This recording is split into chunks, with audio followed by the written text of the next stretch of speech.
Hello बच्चों, आज की वीडियो में हम पढ़ेंगे कविदेव द्वारा रचित कविता हंसी की चोट। कवि का पूरा नाम देवदत्त द्विवेदी था और वह रीतिकालीन कवियों में बड़े प्रतिभाशाली कवि माने जाते थे।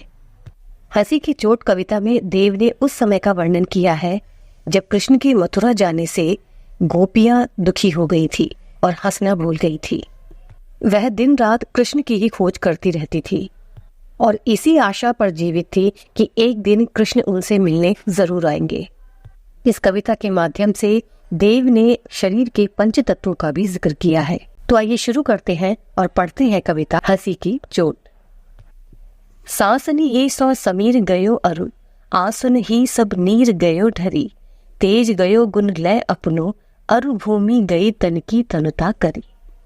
कविदेव कहते हैं कि जब श्री कृष्ण गोपियों को छोड़कर मथुरा चले गए थे, तब उनके बिछड़ने से उनकी विरह में सभी गोपियां बहुत दुखी हो गई थी और दिन रात उन्हें याद करते हुए रोती रहती थी।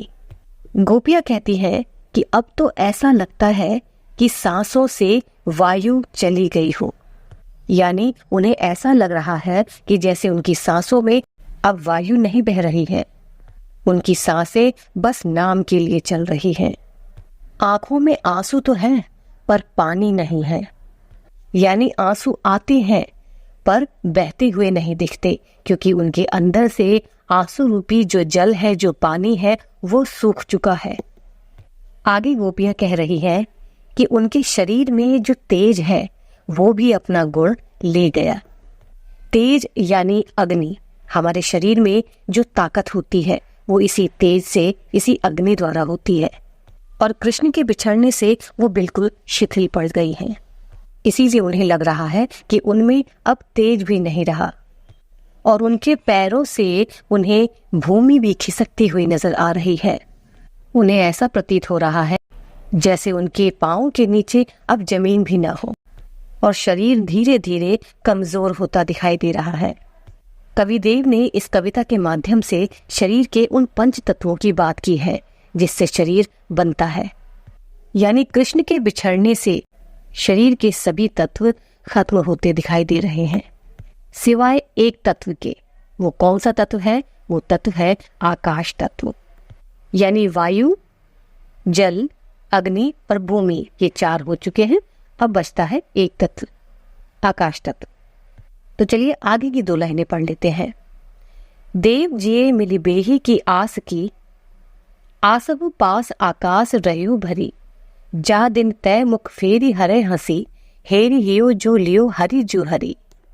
कविदेव के माध्यम से गोपियां कह रही हैं कि अब तो एक ही आस है जिस वजह से हम जी रहे हैं कि एक दिन तो वो जरूर आएंगे, यानी श्री कृष्ण उनसे मिलने जरूर आएंगे।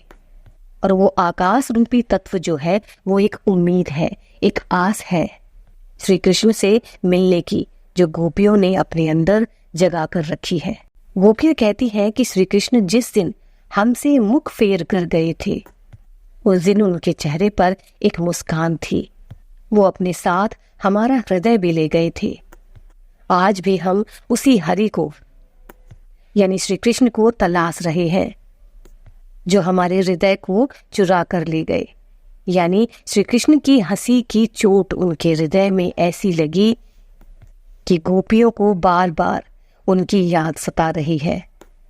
ये हंसी रूपी चोट जो है ये एक प्रेम है, गोपियों का कृष्ण के प्रति या भक्त का भगवान के प्रति, जो उनकी हंसी की और उनकी याद उन्हें बार बार दिलाता रहता है। ओके बच्चों, तो आगे की दो कविता हम पढ़ेंगे नेक्स्ट वीडियो में। तब तक के लिए ओके बाय।